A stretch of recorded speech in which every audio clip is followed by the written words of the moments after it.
Hi there, and welcome to another episode of Inspiring Conversations. I am joined today by Brie Read, who is based in, I think, an even hotter Oxfordshire than I am here in Glasgow. And we're going to just find out a bit more about Brie and her company and how the last, 15 months have been with COVID and everything else, but also what you can do around setting up your own company and some of Brie's journey in that. So Brie, welcome to the show today. Nice to have you. Thank you very much for having me. Good. And so you're based in Oxford, is that right? I am. So I lived in both Edinburgh and Glasgow for like the last 16 years, and then just moved down here before the start of the lockdown. So right. It's quite new for me living down south. Yeah, and I think about lockdown, you've not really had much of a chance to get out and about and explore where you're living, right? Yeah, I completely have no idea what's around here, like none. I know the house and the supermarket, and that's about it. Cool. Well, hopefully with things easing up a bit, you'll maybe get a chance to explore a little bit more. So tell us a bit about Snag, your company Snag. Tell us where you started, what you do, and a bit about the journey there. So we sell size inclusive fashion now. So for us, it's really important that fashion is no longer split into, straight sizes, mid sizes, plus sizes, and that, all clothes should be available for everyone, whatever their gender, whatever their sexuality, whatever their size, it's true inclusiveness. And that's what we try and do. So we started, about 3 years ago now, just over 3 years ago. And it's been quite insane. And it was all started on the principle that tights don't fit. So I had a really embarrassing experience. I was in George Street in Edinburgh, and I was walking down the street, and my tights started falling down, and I pulled them up a bit and pulled them up and pulled them up, and eventually they fell down past my knees. And at that point, I thought the easiest thing to do would be just to take them off and, take my shoes off, take my tights off, put my shoes back on, and continue walking. So I did this, and then had that awful feeling where I was like, nobody saw this, right? Turned around and there were like 200 people staring at me. Right. And it's one of those things that you either, you internalize and you wake up in the middle of the night going, oh my God, I can't believe I did that. Or you start talking to people about it. And I talked to people about it. And I found out that it wasn't just me who had problems with tights. All my friends had problems, no matter what their size was. And because I'm a massive data nerd, I decided to do a survey. Cool. So 3,000 people, demographically representative. So for me, when I did the research, I found that 90% of people couldn't find tights that fit. And it was a $56 billion market. I thought that was a real opportunity there. $56 billion. Yeah, $56 billion, and 90% of people said that the product didn't work for them. Well, I can tell you, I have 4 daughters, and they range in age from about 9 to 2. And even I struggle with tights with them at a young age, because actually, you're totally right. Like, everyone's shape is different. And, for lots of people, like I've got one daughter whose tights are normally round about her knees most of the day because they just keep falling off. And I think it feels like for your brand, the zeitgeist has obviously been really beneficial as well. I'd imagine in terms of we're finally having these conversations. I think they're conversations that haven't been happening for so long, but finally we're actually having conversations about inclusive branding, inclusive fashion, right? Like you look at catwalks and things like that, they're slowly starting to change, but actually the high street's starting to change and respond. And how much of, the zeitgeist do you think has had a impact versus the fact they've just hit on a really great idea and seen a gap in the market?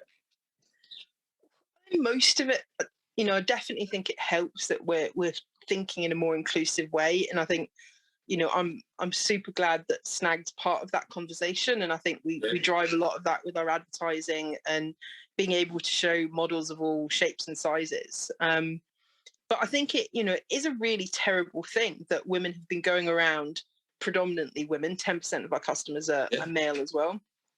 Have been going around with a product that just so inherently doesn't work for them. And I think this is a real fashion patriarchy thing, is that clothes were made for women, right? Not with their feedback, not allowed to go, no, that doesn't quite work for me, or no, I really do want pockets, or, any of those type of things. And I think it's now we've got the feedback loop that we can get by selling online. We can take all of our customers' feedback into consideration and put that back into the product, which I think is a new way of designing clothes. Yeah, and I'm glad you picked up on pockets there, because obviously pockets are a patriarchy issue. And, as a man, it's not something I've ever thought about, because I've never had to. But, the fact that you're now providing clothes and people can actually get access to clothes with pockets, which seems like almost a really basic and functional thing for people to have, I think is fantastic. And as you say, your company's part of a conversation and not just selling clothes, are you? You're actually part of a much wider conversation, part of a movement, would you say? I think so, definitely. And inclusivity is so important. And, when you look at the reasons why things that are the way that they are, like pockets, for example, women weren't supposed to have pockets because they weren't allowed to have money. Yes. That was the, men held the money, so men had pockets. Women didn't have pockets because, they weren't supposed to have cash on them. And you're just going, and we still do that now? Like, why? We should, everybody should have pockets if they want them. And the kind of, the fashion history, I guess, behind why we still put up with the things that we have. Like, I don't know if a lot of men don't know that women's clothes button the other way around. So it's more difficult to take them off. So you guys get to do it with your right hand. We have to do it with our left. Yeah. And it's again, it's a male kind of dominance thing, which we just still do for some reason. It's just crazy. It's odd. And do you have a background in fashion? Like, before you got involved in the tight industry and I guess wider apparel, do you have a background in fashion? No, just as a consumer, a very unhappy consumer. My background's in data analysis, marketing, and I was a CEO of a couple of fast growth startups before Snag. So, yeah, a numbers person, really, not really a fashion person. And how have you found the change in going from numbers to fashion and still being a CEO, like still having to lead an organisation, I guess? It's interesting. I mean, I think one of the weird things for me is that what we do really isn't fashion. And fashion has become this, like, oh my God, have you seen, the winter collection, the spring summer collection? It's this kind of fast, cheap kind of, constantly refreshing thing, where what we do is kind of make ethical clothes that last. And I feel we sit very outside of what's normally, considered fashion. So I almost think of us more, I guess, as like clothes makers or something, rather than And fashion. you obviously talked a lot about inclusivity and accessibility. How big a part is sustainability with your clothes and your brand? Massive. So we we have a completely plastic-free, single-use plastic-free supply chain. We have all of our factories that make the products are ethically powered. So wind, rain, however the power happens. We also use complete recycled water in all of our dyeing. We use vegan dyes. So our entire process is really, really ethical. Everyone gets paid the living wage. So our entire supply chain, that's really important to us. And we've actually also developed the first technology that lets tights be recycled, because they're made out of something called nylon 6 polyamide, which is an unrecyclable product. But we've developed a technology which recycles our particular blend of nylon into component parts for tights machinery or automotive machinery as well. So yeah, it's a big part of what we do. It's not something that we shout about that much, just because for us it's a basic. Do you know what I mean? Like you couldn't look at yourself in the mirror in the mornings if we didn't do that stuff. What's special about us is the fact that the tights and the clothes fit really well. The sustainability is just something that you wouldn't feel right not doing. And it sounds like when you're talking, Brie, I just think yours is an example of a 21st century business, really, like in terms of how you talk about the business, your values, I assume the culture that you've built, and I guess you've done it in the last 3 years, half of which has been through a global pandemic. So tell us a little bit about how that's been. And I think before we started here, you're telling us you recently moved down, to a new part of the country as well. So you've had a lot of change going on. How's it been for you, the business, I guess personally, professionally during the pandemic, and how have you and the business responded and reacted to that? I mean, in some ways, it was quite, the working, because we're a virtual business anyway, so everyone works from home. So, that didn't really have much of an impact on us as a business. But we had the start of the pandemic was particularly difficult. So, we had, as all fast growing businesses do, you spend a lot of marketing money the previous month, and then the next month our sales dropped to 25% of where they were the month before as lockdown hit. And that's because 50% of our sales were abroad, and immediately, none of the couriers could get that stuff out, so that was gone, immediately. Then our UK sales halved, and that left us with 25%, which was a pretty, bad situation to be in. But we very much listened to the government. So we were like, okay, the government says everything's going to be fine. They can make sure businesses survive. We're not going to panic too much. Yeah. So instead, we put our effort into giving free tights to the NHS, because, we know a lot of NHS workers wear our tights, and we wanted to make sure that they were as comfortable on shift as they could possibly be. So we our customers actually gave 24,000 free pairs of tights to the NHS, wow. Which is really cool. And then the CFO kind of goes, look, we're going to be out of business if this keeps going on, and we're going to be out of business in July. And it was really, it was really shocking, and we couldn't get any support from the government. The civils loans weren't coming. Because we're a virtual business, and because, we're an online business, we weren't eligible for most of the grants around retail. Which is really sad, because this is how modern businesses work now, and it was really, really hard, and we ended up kind of facing, we're going to have to close if we don't do something. So I went on Instagram, talked to a load of our customers, and they came up with this great idea, and it was this awesome promotion where basically you pay for one pair of tights now, and you'll get 2 pairs of tights in November. So the idea is that they could fill up our cash bucket now, and then in November, when they wanted new tights, they could get 2 pairs, right? Yeah. And they came up with the idea on the Sunday. We had it live on the Monday, because we're really quite quick at doing stuff like that. Uh-huh. And by that Friday, they bought 1.25 million of our SOS vouchers and completely saved the business. It was incredible. I had 10,000 emails from our customers, saying, like, thank you, and we want to support you. And, it was amazing. Had one lady, though, who was like, I'd been in tears for hours and hours and hours reading all of these, like 24 hours, I think I was crying for. And I got to one email, and this lady, Brie, I'm not doing it for you. I'm doing it to make sure that I have comfortable tights in the future. Made me laugh, and kind of made me stop crying at that moment. It was really like a nice thing to do as well. But it was absolutely incredible, to be saved by our customers in that way was just amazing. That's great, though, isn't it? The fact that you've obviously very quickly built this bond with your customer base, who so value your product, because it's been missing, it's not been there in the market. But I think through this conversation, I can see how you and your team, you're just innovators. You've gone out there, you've tried to innovate. The stuff around recycling tights, I think, is really innovative for a business that's so young in many ways. And then actually working with your customers to help, rescue the business in many ways is just, again, a lot of people might not look to that and might not want to kind of, I guess, have that conversation with their customer base, but you're actually going out there and being really honest, I guess, transparent.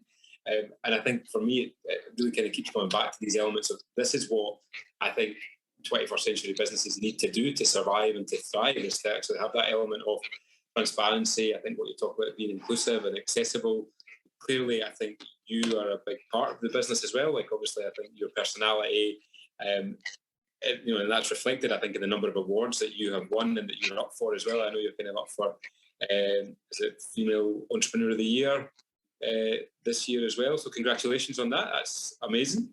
Thank you. Yeah, no, it's been amazing actually, the recognition from, from industry and from, from our customers, just to, to see how much they've responded to it. But I think it's a really interesting thing for me.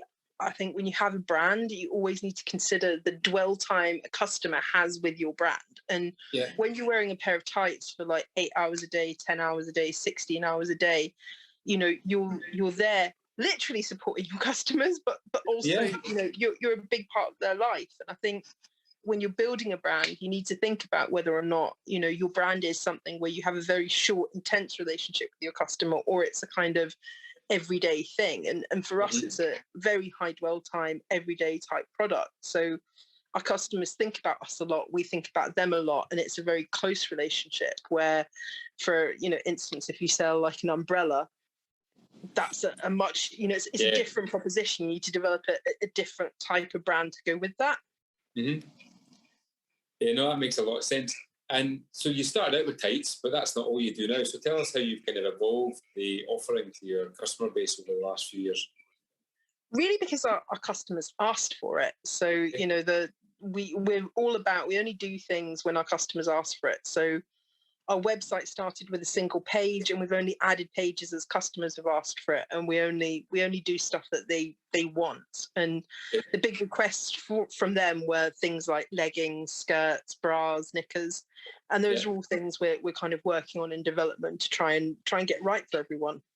Okay, cool. That sounds great. And do you think things like COVID have had an impact as well in terms of what people wear? Because I guess there's a rise in loungewear and this kind of, smart on top, casual on bottom, so you can be on Zoom calls. I'm not going to what I'm wearing underneath the desk. But Yeah, I think people just want to be comfortable, and I think yeah, that's I good, think so. right? I mean, Yeah, we should totally. be we should be comfortable, and I think that's very much what we're seeing is that kind of rise in people not prepared to being able to be put up with such uncomfort anymore.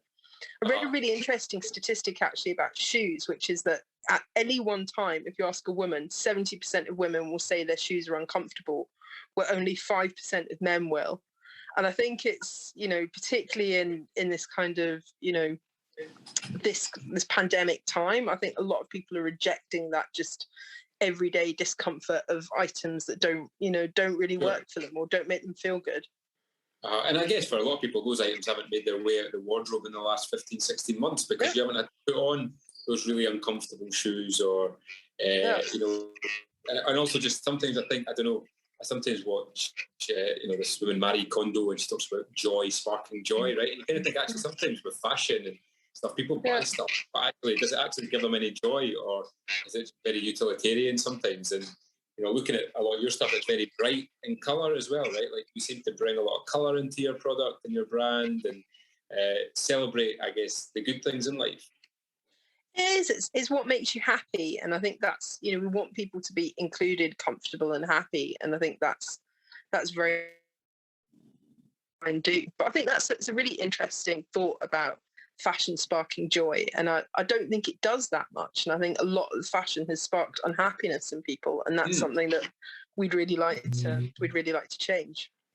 Yeah, no, absolutely. So, a lot of the folk listening today will be at various stages. They may be established business owners and businesses, but they may also be students that are thinking about setting up their own business.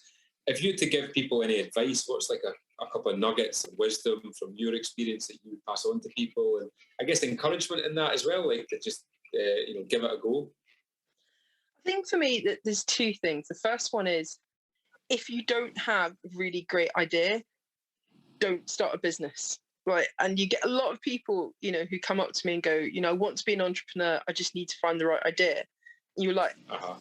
the idea has to come first, right? If you love startups, work in another startup, and get the vibe and get the pace of it and enjoy it and build a brand. But you see a lot of people that struggle because they want to do it, but they haven't quite found the right idea and they try and Uh-huh. force it. And I think people don't say enough that, if you don't love your idea, if you're not passionate about it, if it doesn't make a difference to people, if it doesn't have, a unique position in the market, then you really shouldn't be doing it. And I also get a lot of people that come up to me and go, oh, well, I've seen this person do that. I could just do it better. And I'm like, yes, that is a valid business model, but you're not really starting something up if you're just copying someone else. It's like have a really good idea, and there's if you love startups and you don't have a great idea, work in a startup. There's so many amazing startups there that need your help and will give you that same feeling and passion and energy. And I think that's a better way to go.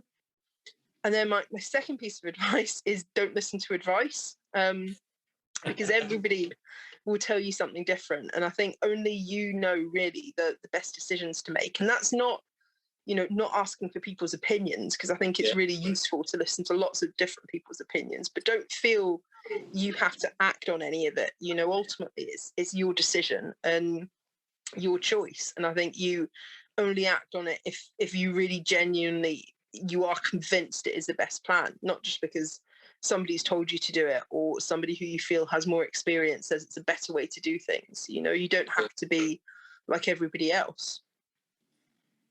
I think those are two good bits of advice, and hopefully there's an opportunity for people to read more about your story, I think, and find stuff out. Do you have any kind of mentors or people that you aspire to, or kind of heroes that you kind of think, people that you're learning from, or people that you kind of look to? I don't know if I do. I think I've always been a very weird person. Like, I always think that you need to think of your business as a market leader, right? Not as a challenger. You need to be the market leader in your own space. And if you're going to be really innovative, you can't copy anyone else. So for me, I'm quite blindsided in that. I do me, and I think that's that's kind of my outlook. But there's loads of incredible people, and I very much get inspired by, weirdly, people like Agatha Christie, who's this great author who never really got the recognition for the writing that she deserves, or Nancy Mitford, or all of these kind of great works of art of people that are brilliant and popular and mass market that people don't see as exceptional. And I think there's something incredible about being mass market. I don't think it should be anything that anybody ever shies away from. I think it's a great thing to try to appeal to lots of people and and give them what they want. I think that's a great thing. Well, I think you certainly sound like you have ploughed your own furrow and you found something that really is you, and I think you've gone your own way on it. And it's great to see. I think I work obviously in the Students Union, as I mentioned earlier on, and we're always trying to do more and more to improve inclusiveness, to make sure that we're going, I guess, try to push the boundaries on where society currently is. And I feel like society is moving.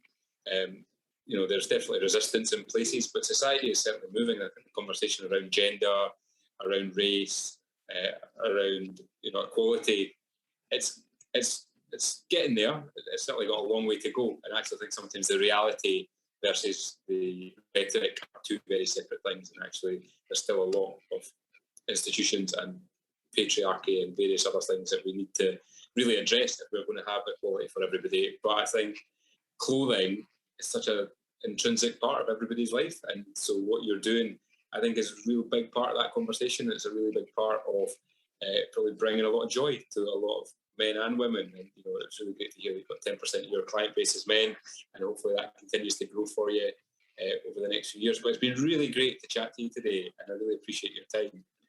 So thank you for joining us, Brie. Thank you very much. Thank you. To find out more about Strathclyde Inspire and our Inspiring Conversations series, please follow us on our socials or search Strathclyde Inspire on the university website. Thanks for joining us. See you soon. Bye.